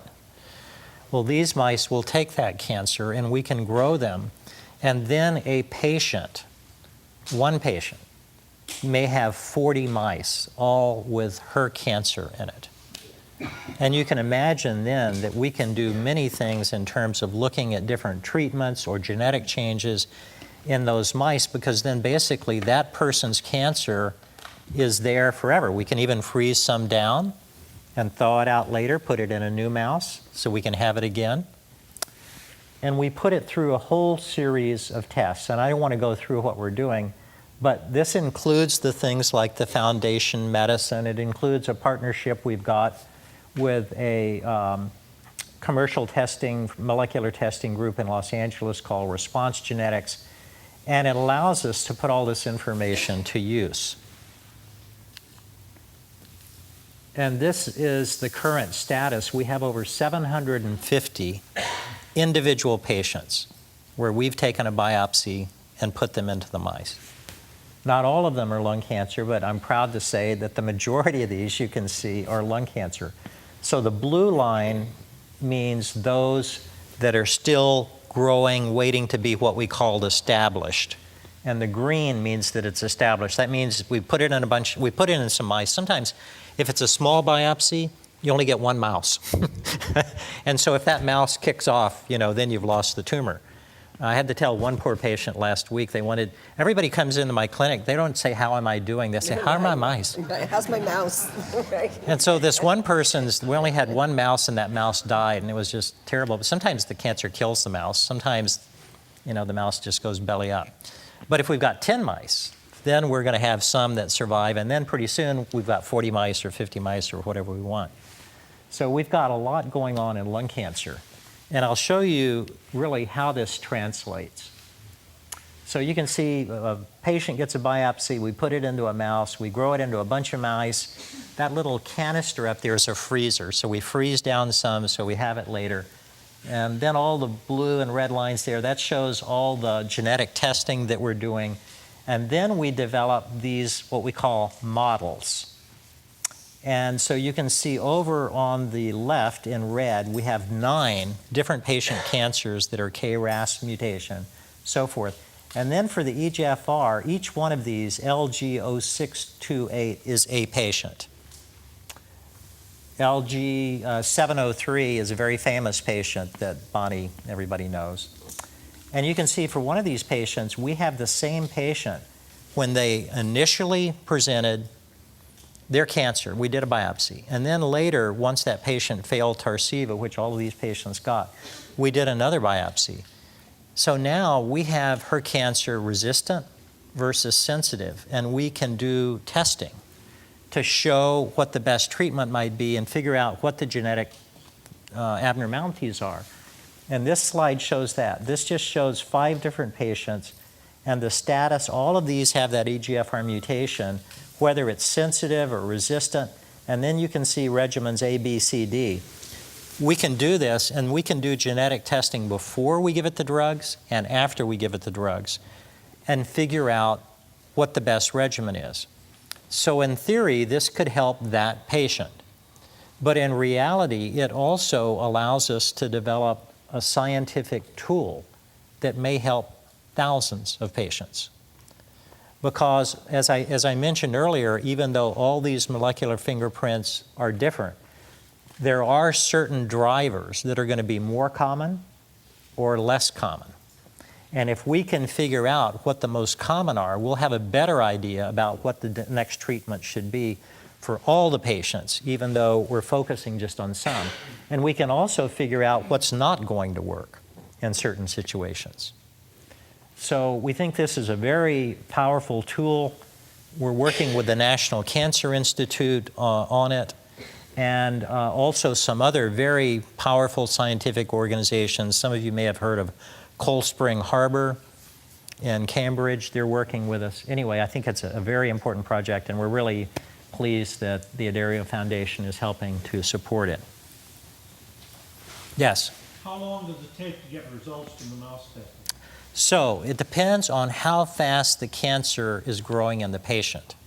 Because these cancers, it's not, you hear about petri dishes and cell lines and all those kinds of things that grow real fast in 3 or 4 days. These cancers tend to grow like it was growing in the patient. So if it was a slow-growing cancer, it could take 9 months to be able to get to the point. If it's a fast-growing cancer, it could be 3 months. But it's not something that happens overnight because we have to get enough mice to test. If you only have one mouse, you're not going to get a lot out of it. Okay, I want to say a bit about clinical trials because despite all the information out there, I think there's still a lot of misinformation and a lot of patients who are afraid of clinical trials. And one thing that they're afraid of is randomization. And I think this slide shows why we do that in some trials, not all of them, but in some trials. And you can see that there are some characters here. These represent, let's say, different drivers or different genetic abnormalities. We want them to be balanced in 2 arms, one of which gets what's called the standard of care treatment, and another gets either the standard of care plus something or a different treatment. And at the end of the day, we want to figure out which one is the best. So this would be how you do a phase 3 trial. Now, a lot of patients say, that's all I want. I don't want those phase 1s. I don't want the phase 2s. I want the phase 3. And that's now a misperception because the drugs we've got now are incredibly more effective than they were 20 years ago. So for instance, crizotinib for the ALK patients was approved based on a phase 1 trial. So the people who said, I don't want that phase 1 trial, I'm going to wait till it's phase 3, they missed out. Actually, MD Anderson did an analysis and found out that patients going on phase 1 trials had more remissions, lived longer than patients getting whatever their doctor thought was the next best thing. So again, patients shouldn't be afraid of that. Also placebos. Usually we don't have placebos in our trials unless it's something like this where one group is getting like the very best treatment you could get plus a placebo, and the other group is getting the very best treatment you could get with a new drug. So you're still, one way or the other, you would still be getting whatever the best treatment is that's available. Other people say, well, clinical trials haven't been around that long. How do I know that this is really a solid thing we can build on? And what I want to say is they actually have been around a long time. This is my second favorite slide. So the first clinical trial ever reported that we have knowledge of was done on the 20th of May, 1747 by James Lind, who was then knighted by the Queen, so he became Sir James. And this was to figure out what was causing scurvy. The English sailors were dying of scurvy. They were taking these long sails around the world, and there were all these theories about what caused scurvy and what could make it go away. And it turned out that it was a vitamin C deficiency. But all the different things, this Sir James Lind said, okay, I've got a group of patients, they all look the same. And remember how before I said getting patients who look the same, a homogeneous group. And he said, I'm going to give them everything that has been reported to work. So some of them got cider, some of them got this elixir, I don't know what it was, some of them got vinegar, some of them got seawater. Those are the bad choice. Some of them got oranges and lemons, that was good. And some of them got whatever bigness of nutmeg is. I'm not sure what that is. Something from nutmeg. And what he reported is that it was only the people who got the oranges and lemons that got better. So this was a randomized clinical trial. Now, statisticians, there are no statisticians in the room, are there? See, the first thing the statistician would say is, oh, 2 cases is not enough. He should have had 10 cases in each of these groups. But nevertheless, he proved his point. I think the bigness of nutmeg was eggnog. Oh, could be. At Christmas. Could be, yeah. Are you just Maybe saying with that 'cause it's something your in it. favorite? Yeah, I really do love it. Well, if you would have picked that one and you had scurvy, you'd have been That's right. belly up. But I would have been a happy camper. Yeah. You would have died happy. That's right. Okay. So I'm just about to the end here. This is maybe my third favorite slide. And this is how a lot of us are thinking we will be looking at lung cancer in the future. You have a patient, she's got her genetic profile, her sequence. She goes into the pharmacist, she gives it to him, he puts it in a computer, and he gives her pills back that are specific for her cancer. So I kind of looked, you know, I was kind of a Trekkie, a Star Trek fan, and I remember the doctor there had this thing, this wand, he would kind of wave, and the patient, he'd look at it, and he'd decide, you know, what they had. So it's really along that line. Just don't wear red. I'm sorry? Don't wear red. Don't wear red. Yeah. But very similar to AIDS, right? Yes, Yeah. yes. Okay, here's my last slide. And I think this is, I've been giving you a lot of messages about the future and genetics, but a lot of what we do with, as physicians and especially as oncologists, is we try to share with patients our perceptions about how they deal with the cancer and not letting cancer take over your life, but trying to empower yourself so that you still can live the very best life that you can. And that's what I call the forks in the road. And how I explain this to my patients, some of you have probably heard this, is that everybody, when they first come to see me, it's like, what about next week? What about my next scan? And I tell them, look, this is not a 100-yard dash. This is like running a marathon, and you're only at about the 4-mile part. You've got to make it all the way through. You've got to take the long-term perspective on this. And along the way, there are going to be these forks in the road. And you can see from the sign there, confused, lost, unclear, perplexed, disoriented, bewildered. They're no good signs, right? No matter which way you go, it seems it's not the right choice. And I think this is true very often in oncology and in lung cancer, is there's not a clear-cut way to go. And my patients will be stewing about it, and they'll be, thinking, oh, if I spend enough time thinking about this, I'll figure out what the best thing is. And I will tell them very often, I'll say, we've got choice A and we've got choice B. This is like oranges and apples, but there's not a clear-cut one that's better. What do you feel most comfortable doing? And that's what we'll do. On the other hand, if it's clear to me that going down that path on the right is absolutely the best thing to do, then I'll tell the patient that, and I'll say, I advise you to do this. But at the end of the day, they're the patient. And I always say, this is my advice, but you're the patient. You have to tell me if this is acceptable to you. And sometimes patients say no. I want to go on a world cruise, or I want to do whatever. I have a patient meditating in Thailand right now. And then the last there is just this empowerment about the better informed you are, the better prepared you will be for this journey, because having cancer is like taking a journey. And that's part of the reason I come here tonight. I spend a lot of time with my patients. Anybody who's seen me, well, sometimes I don't spend that much time, but I try to answer their questions. And if a patient has questions, if your physician, acts like he doesn't want to explain it to you, he doesn't want to talk about it, you really need to kind of like take them by the lapels and say, look, this is really important to me. If you don't have enough time today because you have 20 other patients, tell me when I can come back that you can explain this to me.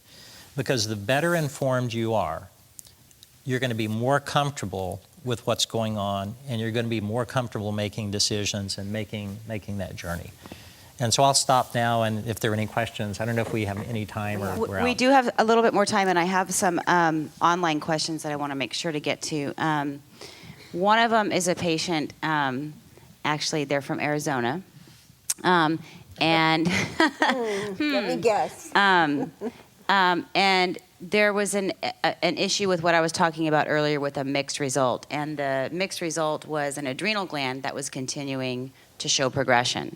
So they did a biopsy sort of on the auspice of looking for a second primary. It's not. The question is, should they have that tissue molecularly tested? Okay. So I don't know. Okay. Because sometimes also the worst thing you can do is giving advice without having all the information. Right. So without knowing more information about that patient, whether there was molecular testing done in the first place, what it showed, and so forth, you could make a scenario where the answer would clearly be yes. In other words, let's say that it's somebody who had this EGFR mutation or ALK fusion in their cancer to begin with, and now they've progressed. That would be like the data that we're talking about from Dr. Camage that we're using in our new SWOG trial. So it's maybe. Right? You have to come see me. Yeah.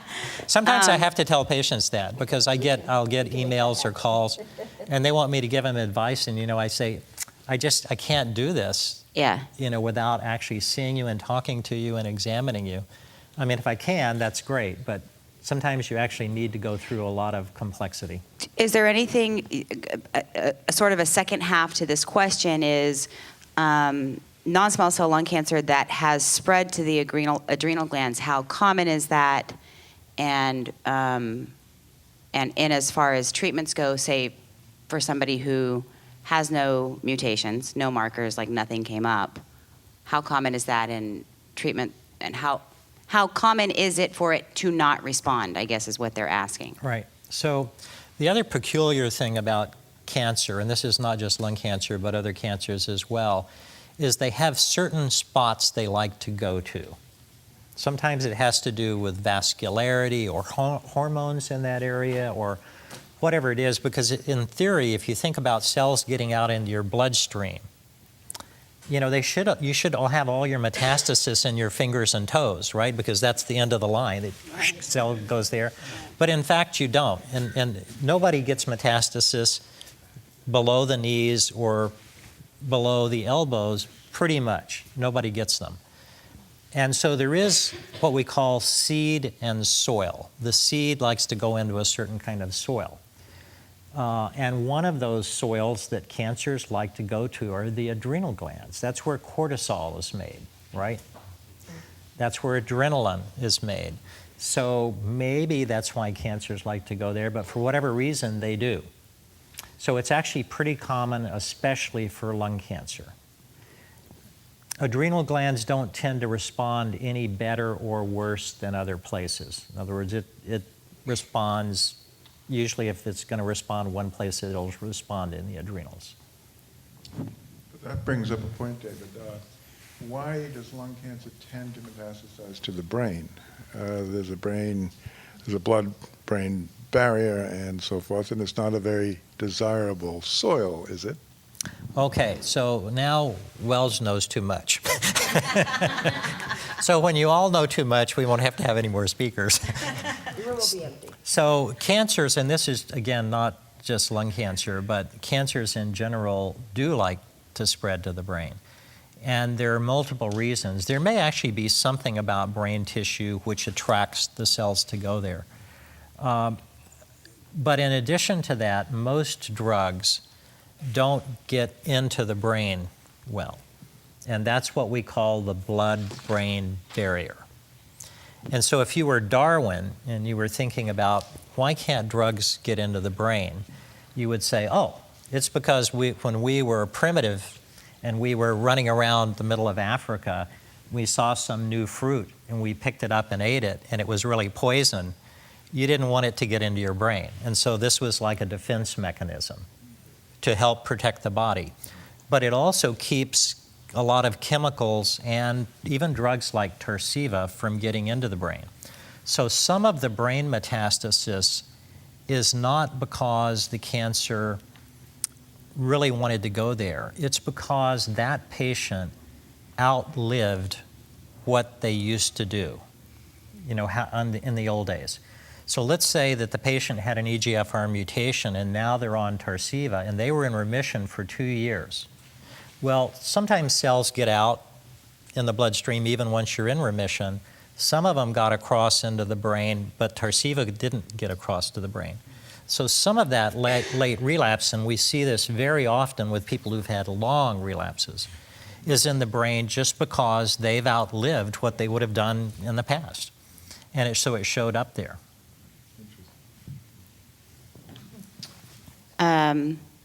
So this is a question, again, from online. I am EGFR positive and have been on and off Tarceva for 7.5 years. I failed the Ariad trial and am fearful to try the Clovis trial or any other treatment because I would have to be off Tarceva. What are your thoughts for going off of treatment? They're also T790 positive.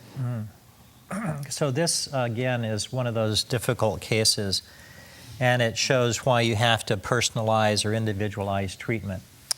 There are some patients with this, especially EGFR mutated lung cancer, where the cancer is pretty indolent. And some of you have said, I have bronchoalveolar carcinoma or BAC. That tends to be one of the ones that grows more slowly. And in some of those patients, even though the cancer is becoming resistant, it doesn't go boom and take off. It's slow growth. And those patients can still benefit by being on Tarceva in terms of slowing down the cancer. Ultimately, they need something new. But figuring out in a given patient when to take them off the Tarceva and try that something new is one of those forks in the road. And sometimes we make a right decision or a wrong decision, and I'll tell the patient, we have a new clinical trial here, but you have to come off the Tarceva to try it. And if that patient says, yes, I want to do that, we do. And if the patient says, no, we don't. And the patient sometimes, I'll say, give it another 6 weeks. And they come back in 6 weeks and they say, you know, now my cough is worse and I'm starting to have pain again. And we say, okay, now's the time. Now's the time to switch over. So on the heels of that, same patient is saying, like rationally thinking they feel like they need a T790M drug and an EGFR drug. Is there any trial going on out there that does both? Yes. So there are 2 ways to look at this. One is to find a better. So I'm going to get in big trouble when I keep saying Tarceva. Somebody from the FDA or the NCI is going to look at this and they say, he should have been saying erlotinib. In this room, it's okay. You're talking to patients. So the T drug. So if for the T drug, you could say, I want a better T drug. So that would be like one pill or one drug to replace Tarceva, but that would work once the cells in that cancer have become resistant. Or you could say, we want to keep this patient on Tarceva, and now we're going to add another drug that will make Tarceva effective again. And we have clinical trials doing both of these things. And part of it has come out of this genetic research where we figure out what are the most likely second drivers. And we have certain genes that we think do that. So there are drugs that are against T790M. The problem is that until now, over 10 years, every single one of them has failed to be better than the T drug. So there's a new crop of them out there now. One is going to become commercially available probably this year called afatinib, but it only works in about 10% of patients. So we're doing trials trying to figure out how to make afatinib even better, not only going back to Tarceva, but the new one, how to make it more effective. So the Clovis drug that was mentioned earlier is one of those new drugs.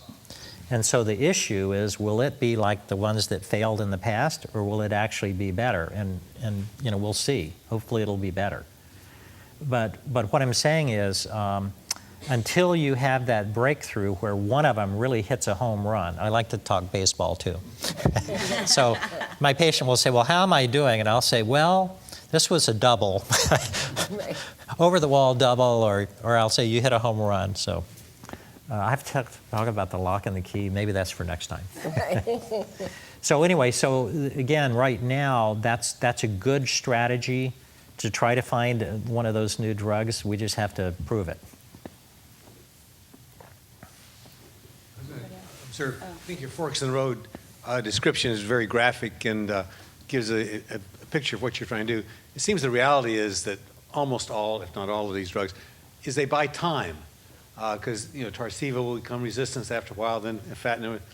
And so you want to prepare people to run more than a marathon, so they can go on and on and on. And so when a drug becomes resistant, then you have another one to try. And as long as you guys can keep the drugs flowing, then I think the cancer patients have a lot of hope. I think you're exactly right. And again, these analogies are brought up for specific situations, but what we'd like to do, of course, is to make cancer like a chronic disease, like diabetes. So, there are a lot of patients, unfortunately, who still die of complications of diabetes, but for most people, they're able to live pretty much what have been a normal life with treatment. That's what we want to do for cancer. Question. What's the next generation of clinicians? What are they bringing to the field?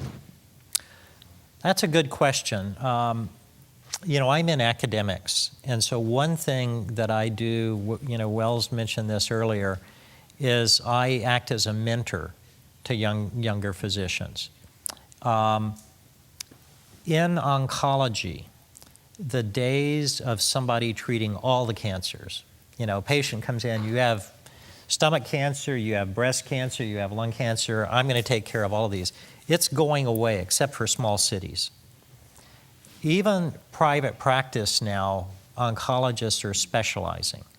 And so if you have a group of 10 people, you'll have maybe a couple that do breast cancer and a couple that do colon cancer or GI cancer and lung cancer. And the reason is you can't keep up with the field otherwise. And so that's the new generation, is oncologists are becoming more and more specialized. And I think it's for the betterment of patients. And I might add that groups like the Addario Foundation are helping that within a disease and helping to get collaborative efforts so that experts like yourself in lung cancer can disseminate your knowledge out into the community hospitals. That's so important, so very important. Exactly. Well, that was my... I liken it to the jacks of all trade and the masters of none. It is virtually impossible, or becoming impossible, for one physician to be the masters of all cancers. And if you have cancer, you need to go to a master. So, but just before I finish on that, because I think these points are well taken, there are a lot of situations, there are a lot of smaller communities where you can't have, a breast cancer guy and a lung cancer guy.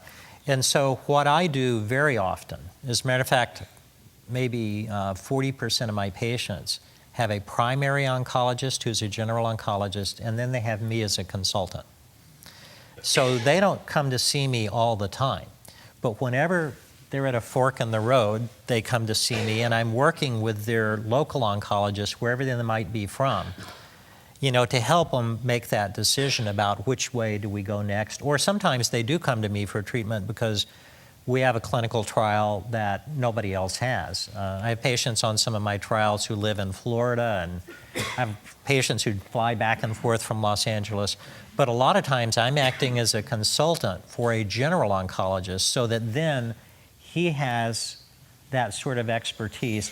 And then he'll have somebody else who he works with in breast cancer and somebody else that he works with in colon cancer and so forth. Tell everybody what you're doing with Truckee Hospital and the virtual tumor board. So this is a great story. That question. Yes. And it's not because Bonnie and my wife Diane and I happen to have second homes up there. Yes. But Truckee Truckee Forest?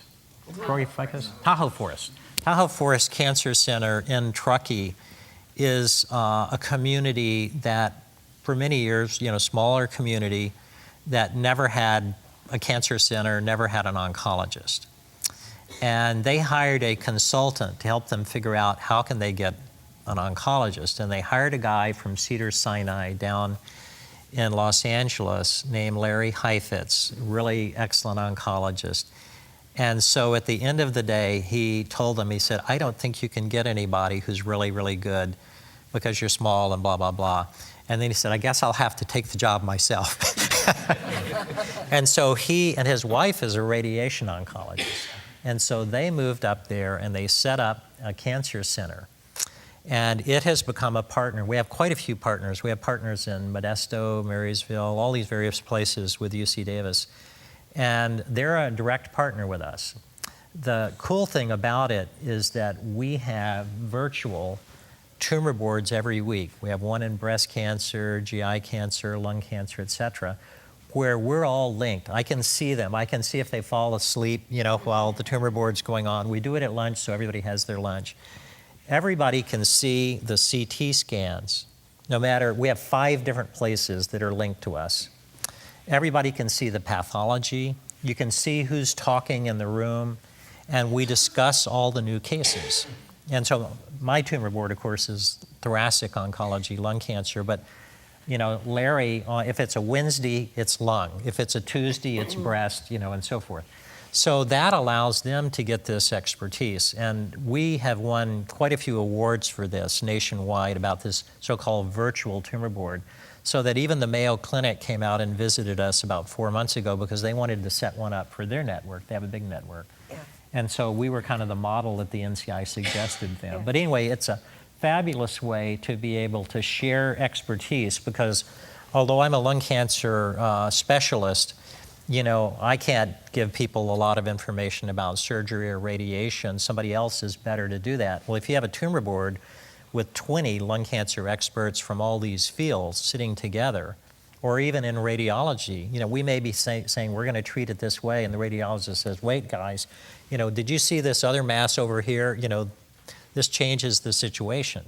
So again, it's like one-stop shopping because you get all of this information put together. Tony and I were up there, and we went over, and they had lung the day before, so we sat in the breast cancer tumor board.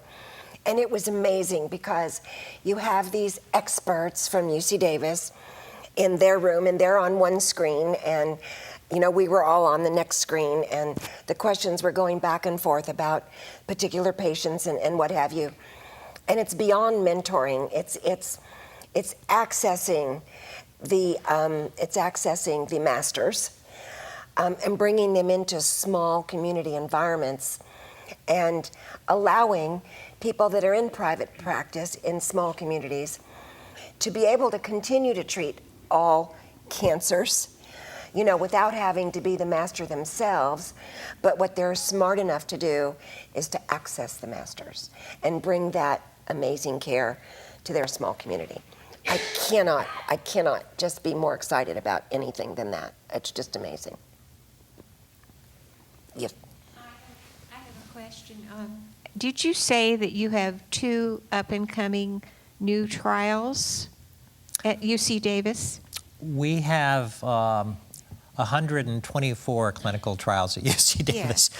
But in lung cancer, we have a portfolio of about 20 trials. And yes, we have several new trials coming up. And what are they concerned with? Well, we have all different types. I mean, what in particular are you interested in? Well, this is like you go into the Chinese restaurant. You have to see, I'm interested in the lung cancer and the Tarceva resistance and okay. So we have 3 trials, maybe 4, that are all going to go, all designed to overcome Tarceva resistance. And so we have both of those types. Remember, I told you one type is you just have a new drug and you replace Tarceva. The other is you keep Tarceva and you add something to it. So in the adding something to it, we have drugs that are so-called MET inhibitors.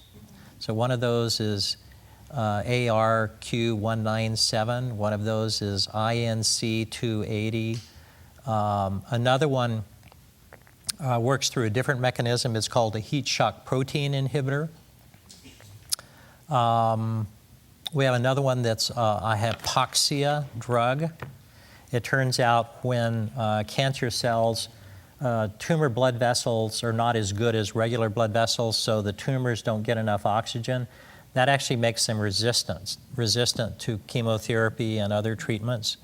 And so this reverses that, and it turns out this is actually good for the T790 resistance. So then we have a bunch of other things. We have one of only 7 grants from the National Cancer Institute for what's called N01. Those are very early treatments, but exciting ones. So we have a drug from the City of Hope that we're developing with the National Cancer Institute that has the catchy name FIDCID. Now, the FIDCID, the real name for this, I can't even pronounce, it's very long. But it's a brand new class of drugs developed at the City of Hope. And we're doing it as part of one of my grants. And it turns out it's effective in colon cancer and breast cancer and lung cancer. Not everybody, but in some patients who failed other treatments. So we do have treatments that are not directed against, let's say, one gene, like the EGFR or the ALK, but that are more generic, but it's a promising new drug. And then we have trials for ALK, we have trials for the KRAS. In other words, we have a whole variety of things. And you know, every one of the universities is different. So Stanford doesn't necessarily have the same trials we do. UCSF doesn't necessarily. Each one of us has our own portfolio. Some of them we will have in common because it will be a big phase 3 trial that everybody in the country is doing because it's very important. But otherwise, you kind of have to look, and you can go on to clinicaltrials.gov. A lot of you probably know about that, and look up all the trials all over the country being done. I'm wondering if you do clinical trials that are for immuno approaches. I heard that there's one new one called Anti-POS1 that's having amazingly good results. Do you know anything about that? I'm sorry, It's called Anti-POS, Anti-POS1. No, there's PD1. Maybe that's what you're thinking about. Yes. So we have the PD1 drug coming. Oh, okay. We don't have it open right now. But that's a very promising one. And it's even if you compare other sorts of so-called immunotherapies, it's a very different drug. But you have to have the PD1 in your cancer. Oh, I see. In other words, if you don't have, it's just like everything else I told you about, if you don't have that PD1 gene in your cancer at a high level, it doesn't work. Oh, I found out that So we have to also check for it, and we're trying to figure out how we're going to do that on a large scale. I didn't know that, but I would be disqualified just because I have a rheumatoid arthritis, and so any kind of immuno. Yeah, so the problem with clinical trials, even though I said all the good things about them, is they want a population that don't have all these other ailments that people get. And so sometimes that means if you have a bad heart or bad kidneys or something else like rheumatoid arthritis, it's going to be difficult for you to get in a trial. And the reason is they're concerned either it's going to make those conditions worse or somehow you're going to be different from the other patients. And at the end of the day, they're not going to know what to make of how the trial did in you. I just want to say that a lot of the people I know who are doing clinical trials are of the opinion that it's not a last resort, it's their next best hope. I agree with that 100%. Well said. And you have to consider that at one time Tarceva was in a clinical trial, and crizotinib was in a clinical trial, and combinations were in clinical trials, and those patients were the first to get them. So less than 2% of cancer patients participate in clinical trials. And we need to really think more positively about this whole process. And that's part of the reason, just without belaboring this, that we take our message out to the community and practicing oncologists and things like the virtual tumor boards, because we want to make them know about these new trials and the excitement, and you could test your patient and see if they can go on a trial. Because otherwise that oncologist is pulling something off the shelf for his patient, which he thinks is the next best thing. But in reality, he knows has a very low chance of helping them. We have one more question from an online patient. I heard there is a trial that combines Tarceva and a malaria drug to lengthen the effects of the Tarceva. Are there any results yet? Not that I'm aware of, but I'm not doing work in that area, so I can't comment on that specific one. One quick question I had relates to your answer to the gentleman about the clinical trials, and you were saying that UC Davis has a certain set of clinical trials that you're focusing on. UCSF has a certain set of clinical trials, and there may be some overlap, but usually not. And then Stanford.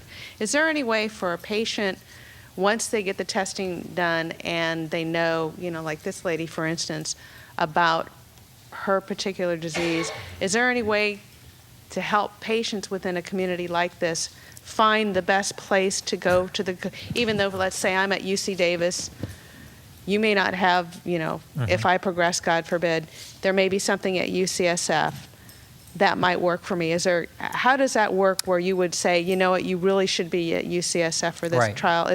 How does that work? So there are multiple ways. One is that because I'm a lung cancer specialist, I know about the other lung cancer trials. And so somebody said Dr. Wakely was their doctor. Well, Dr. Wakely sends me patients. I send Dr. Wakely patients. In other words, if there's something else that we know about, we'll refer the patient if we think that's the best thing for them. Number two, and I think the other centers have this too, we have a person called a clinical trials patient navigator, Corinne. Some of you have spoken to Corinne on the phone. That's her job, is to know what trials we've got and kind of take your background and see if it matches with our trials, and also to know what else is going on. And not the last resort, but a good resort also is to go to the clinicaltrials.gov and see what you've got there, because in theory, that's every trial in the United States that would be going on for lung cancer. So there are multiple ways. You can also call the various places, and you may at the end of the day still be at the fork in the road where you say, well, they've got this at UC Davis, they've got this at Stanford, and you can say, I don't know which one is best for you. And to tell you the truth, sometimes we don't either, because we're trying to make our best estimate. How far you want to travel, because the clinical trial. I decided to do the Leucanix trial, even though it was in Southern California. There weren't any places in Northern California, so once a month I'd have to go down to La Jolla for an injection, but that's doable. I know somebody was flying in from Thailand once a month for his injection. Doctor, if you have kidney problems, like what does your creatinine have to be in order to participate in a trial? The way I explain this to my patients is you have to look it up for that trial, because there are many different ways you can write the trial for kidney function. Some are more lenient than others. Some, it says your creatinine, which is a measure of kidney function, has to be normal. Some of them say it can be up to 1.5 times normal. So it just depends on what the trial says. That's what those patient navigators do. In other words, if you call them up, you fax them your laboratory data or whatever, they'll match it with the trials and they'll say, do you qualify or not? One thing that we have that nobody else has except for very few places in the country is we have a whole set of trials for people with bad livers and bad kidneys. Now, sometimes the patient doesn't fit in other ways, but these are called organ dysfunction trials, and these are just the Mayo Clinic, MD Anderson, Sloan Kettering. They're just very few places. They're all from the National Cancer Institute, and they're trying to get cancer drugs to people who can't qualify for other trials. And ordinarily we have 2 or 3 of these open at any one time for either liver or kidney. I have a quick question before we say goodbye to our cable TV viewers, not our online internet viewers. But a patient is asking if you are willing to, and/or if you ever give second opinions remotely without the patient actually being here, but you having their scans and their files and all of that. Yeah, so I don't ordinarily do that. I mean, if it's something simple, then, a lot of times I'll advise the patient on the phone or by email if it's just a straightforward question. But if it's really something about a management issue, I really need to see them and talk to them and do everything in a setting where I set aside the amount of time, to see a new patient. And another question is, are you familiar with the Pine Street Foundation and their effort to help the body boost immunity and defend against harmful chemo side effects? What's the name of it? Pine Street Foundation. It's in San Francisco. No, I'm not. Oh, I think maybe I know about it. It's Marin. So no is the answer. Anybody else? Yeah. A quick one. On my scans here, they're leaving off some of my tumors that stopped growing, but they haven't gone away. Why did they do that? Because it's still You there. mean they're not scanning that area? No, they're not mentioning it on my PET scan. Oh. So here's the other problem. You remember when I said the radiologist can be really good and he can focus on everybody on something? Radiologists can also be really bad. I hope there are no radiologists around. But the number one, if you're in a almost anywhere you are, there's not one radiologist. There's a group of them. So one time you have one radiologist reading your scan, the next time it's somebody else, and the next time it's a third guy. And we try to be very specific about, we say we're following this, this, this, and this. And we say, we want you to measure all four of these things and tell us how they compared to the last one. Even when we do that, sometimes the radiologist just kind of decides to read them the way he wants to. And if there's something that's gone away, it's not there any longer. So he doesn't say, that thing in the left upper lobe that was there 3 scans ago is now gone. He just doesn't mention it. And that requires the physician then to figure out, does that mean it's really gone, or did this guy just not comment on it? Right now I have 3 outside scans on patients from other places where I'm having to try to do that on my own because the outside radiologist didn't do it. Well, my problem is it was my T10, and I just read a report from the radiation doctor. I missed it before, that over 50% of it was destructed in a 30-day period. And then it's not mentioned, and so it hasn't gone away because it's still there, and that's what bothers me. Yeah, so I don't know. I think that's as much as I can tell you. You're going to have to, again, get your oncologist and talk to him about it. Did you have the scan at the same place? Yeah. So before we take any more questions, I just want to go ahead and say thank you to our cable TV viewers. Thank you so much to Peninsula Television for making this possible for us, and we will see you all next month. Go. Oh, we don't have to end the meeting. That's Sorry. just cable. That's just cable. And if any of you want to watch this, you can. It circulates on cable, on Penn TV. What channel? 26. Penn TV 26. So I've had friends call and say, "Oh my gosh, saw you on TV at 2 a.m, talking about cancer." So it gets repeated? Yes. All month. Yeah, all until month. the next one. Yeah. And then we put it on our website as well. Pardon? Yeah, you can view So Peninsula Television has been an amazing partner with us. I'm just going to go ahead and say that right now. Right. In helping to provide this great camera crew, these guys that come in and try to be as inconspicuous as possible back in their corners, and then pushing it out over cable television, providing and helping us with the live stream so that we're able to get it out to all of you wonderful people out there in TV land. So it's really, really, really, we couldn't do it without you. And you know why we're doing this is, there are breast cancer support groups on every corner, and fabulous. The survival rate is 98%. They're doing such a great job. But lung cancer support groups are few and far between. So when we started this and we started having guest speakers, and David was here 2 years ago, we thought, what can we do more? We need to reach as many patients as possible. So that's why we're doing this. We're not doing it for any other reason than to help all lung cancer patients that need help.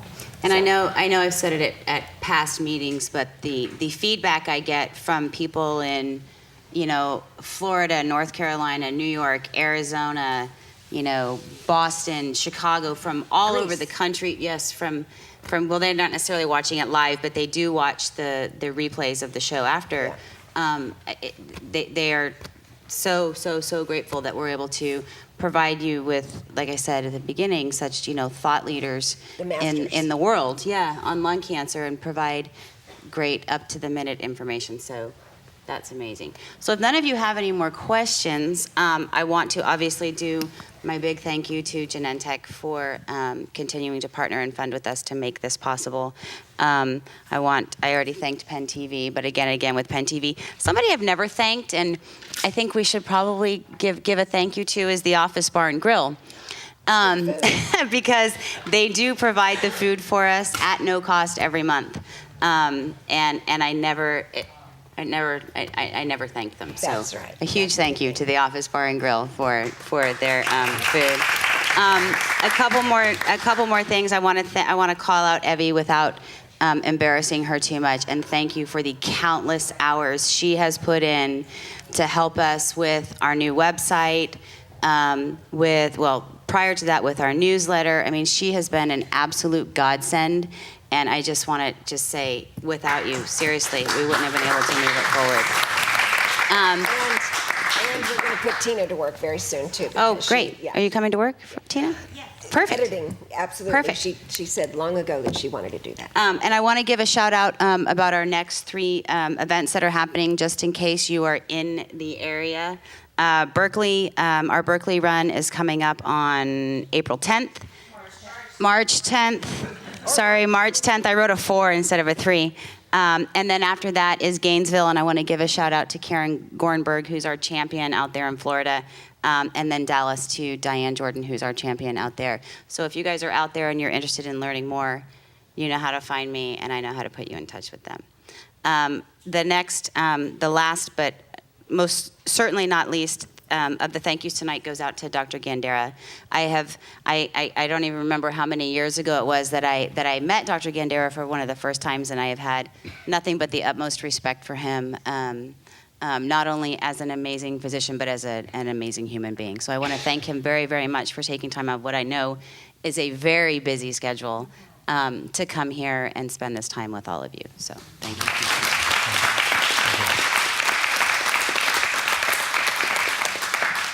That's all I got. You got something? I just want to thank all of our patients. We're here for you, and someday I hope that our room is totally empty and you're all on, a cocktail that is keeping you all alive and well and partying and dancing and doing whatever you choose to do. So I love you all. Oh, and next month, thank you, Danny. Next month, Dr. Jeff Oxnard from Dana-Farber will be out to talk about clinical trials and all that good stuff. So come back next month. It's on the 19th again. He's like a balloon letting out air. He is kind of like a balloon letting out air. Have a good meal before you come. Have another one when you get here, because he's like...